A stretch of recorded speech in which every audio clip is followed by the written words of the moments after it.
The first year I did $600,000 in sales, then 800,000, then a million, and then in the fourth year I did $2 million in sales. I often get asked, how did you get into stamp dealing? Who still collects stamps? Is stamp collecting even still a thing? I'm going to share with you my journey of how I got into stamp collecting and how I eventually turned it into a multi-million-dollar business. But first, please be sure to subscribe to my channel where I release new videos every week about rare finds, stamp values, and even some interesting history stories inspired by stamps. Just click the old subscribe button right down there and it will not only let me know that you want to see more videos like this, but you'll also be supporting the hobby of stamp collecting by making sure that content like this remains visible to both young and older folks alike, and everyone in between for generations to come. Now, when it comes to stamp collectors, I am what you would call an outlier. There's just not many collectors my age. The stereotypical stamp collector is someone in their retirement years, which makes sense since they no longer have to work, they don't have any kids, they have expendable income and money to play with. Another stereotype of stamp collectors are kids, at least it used to be before the invention of the internet, Nintendo Switches, iPads, which also makes sense being that kids generally didn't have any responsibilities and had time for hobbies like comic books, sports cards, and things like that. I know zero people my age who collect stamps. Most of my friends are too busy with their careers, raising families, and there's just no time for them to pursue their hobbies. All right, so to give you an idea of my age, I was born in the early 1980s, and this was the pre-internet era. I grew up on Ninja Turtles, Muppet Babies, and the original Transformers. The first movie I ever saw in the movie theater was Back to the Future, Part 1. Michael Jackson, Michael Jordan, Madonna, Full House, who could forget those adorable twins? And man, I really miss Steve Urkel. Did I do that? This is so hypocritical. I remember being a kid thinking that my parents were too old with their Brady Bunch and their original Star Trek. And now, well, here I am. My generation is a unique one in history because we all grew up without the internet. No cell phones, no social media, but we were young enough to quickly adopt those things when they came out, compared to my parents' generation, which took some time for them to get on board. I remember my grandma telling me that they had the first television on their street when my dad was a kid. All the neighborhood kids came over to watch their TV. In her later years, around 2005, I remember trying to teach my grandma how to use an email, and she said it was a piece of She lived to be 94 years old. Born in 1923, she saw humans go from crank phones to cell phones, from the first commercial airlines to a man landing on the moon. So they say. Then she lived another 50 years after that. The same thing happened to me with my CD-ROM. We had the first CD-ROM in our computer on our street. Before that, you just had these floppy disks and games like Oregon Trail, a lot of pixelated games like that. Then the CD-ROM brought videos in 3D to the computer. The first CD we had was an interactive program rather than a game. It was of the San Diego Zoo, and you could explore the entire park. It was noted as the largest zoo in the world at that time. I don't know if it still is. And you could look at videos of all the animals and learn about them on this interactive program on the computer. Then games like Doom came out, and I can remember playing those for hours. But before this, my dad gave me his father's stamp collection. And when I was in the fourth grade, I was learning about history and geography. I recognized some of the famous people in the countries that were on the stamps, especially this guy. Now, when I was growing up, I was the only boy with 3 sisters. So I spent a lot of time playing with Barbies, New Kids on the Block, all of those 90s hits. And rarely ever got to use the phone and seldom got to use the bathroom when I needed to. Teenage girls just spend an awful lot of time in the bathroom. I also spent a great deal of time in my bedroom growing up, mostly from punishment, like ripping off Ken's head. But sometimes I just wanted to get away from the girls. It made me bored out of my mind. I found enjoyment organizing and learning about these stamps that my dad gave me. My dad went to the local library and found Scott catalogs.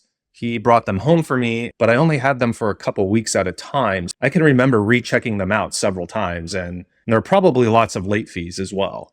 I can remember meticulously identifying every stamp, writing down their price in a little notebook, and I spent hours, maybe even days doing this. Most of the stamps were bare minimum value in the catalog, and I remember getting excited when I came across a stamp that was worth $1 and even a couple worth $5. My dad saw how much time I was spending with the stamps, so he took me to a local stamp club, and I remember seeing lots of old guys there, and they were excited to see a young person there. They all told me stories about stamps and history, and they also told me that it attracted the ladies, so there was also a stamp auction there, and I saved my allowance to get my very first stamp, and I was very proud of it. It was a blackjack that looked just like this. I even put it in a little tiny frame on my dresser. Then, as I got older, I eventually got into sports. Then there was college and social scenes, and the stamps just remained untouched in a box in my closet for almost 20 years.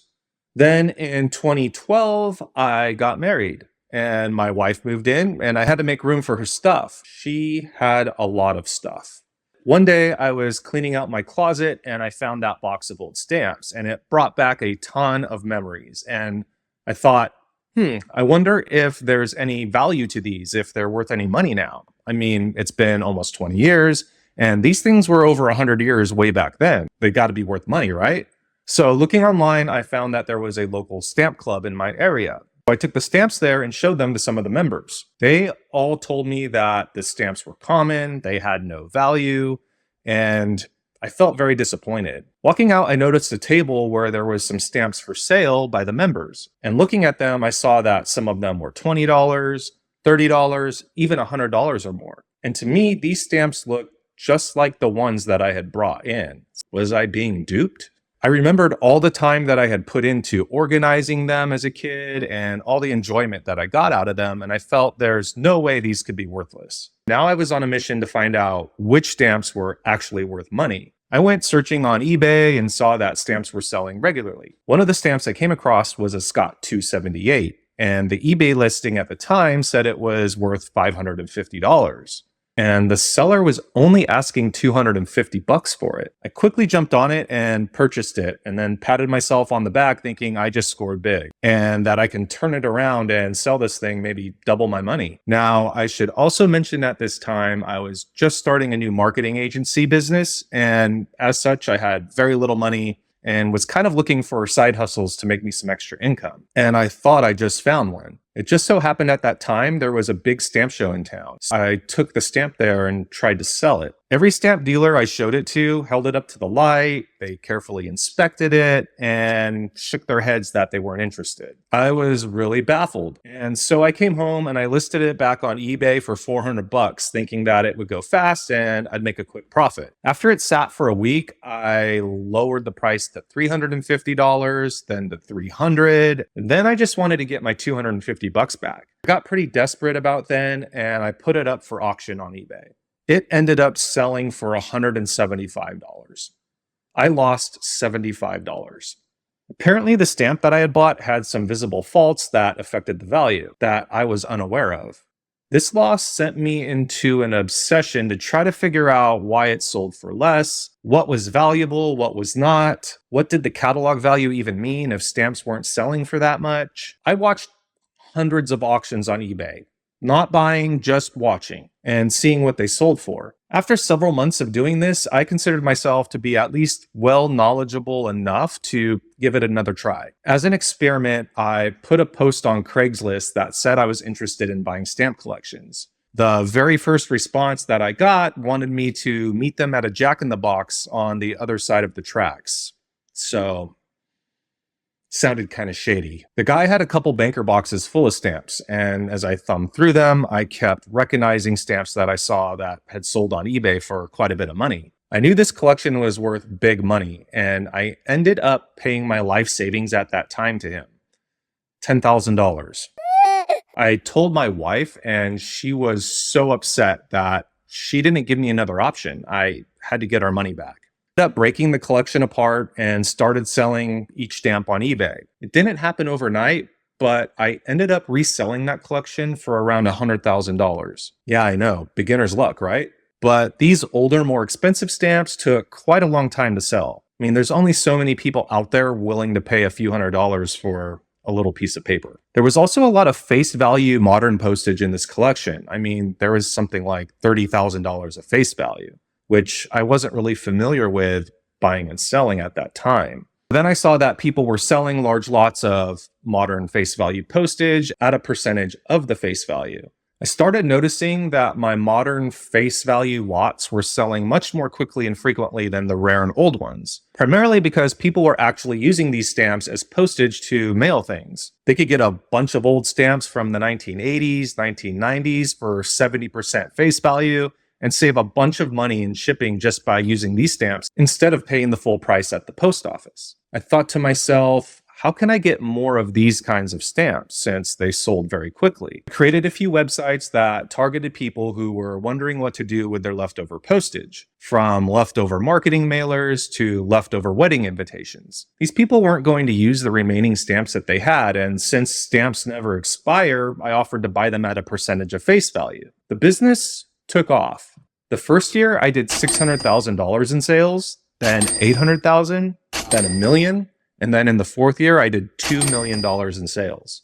In 2017, I was looking for some change. I joined a couple other business startups, but I always had a love for older stamps, the history, the designs, the rarity. I created West Coast Stamp Company and started doing free stamp appraisals. Sometimes I would buy the stamps and other times I would just appraise them. Eventually, I joined some stamp collecting groups on Facebook and noticed that people were buying and selling stamps on this platform. By this time, I had quite an accumulation of better stamps that I had been buying from people who were looking for appraisals and to sell what they had. Dipped my toe in the water and started selling on Facebook. Now, because I was more interested in flipping the stamps quickly and less about large profit margins, my stamps started selling quickly. I mean, very quickly. To the point that I got banned and kicked out of a lot of these Facebook groups because the admins of these groups claimed that I was selling my stamps too cheaply, driving down the market prices. Now, to be clear, I was listing my stamps in an auction format, so the market was determining what they were willing to pay for them. I didn't have any shame in what I was doing as long as I was making a bit more than what I bought them for. Then I was good. I eventually got kicked out of these groups, so I started my own Facebook group, US Stamp Shop, which at the time of this video has almost 7,000 members, and I've been selling 75 premium stamps every week since 2020. Since then, I've been selling around $500,000 a year in collectible stamps and over $1 million a year in modern face value postage. But I never stopped collecting. I do have my own personal stamp collection, which I'll share with you in some of my upcoming videos. And I actually did one recently on my top 5 stamps with the perfect grade of 100.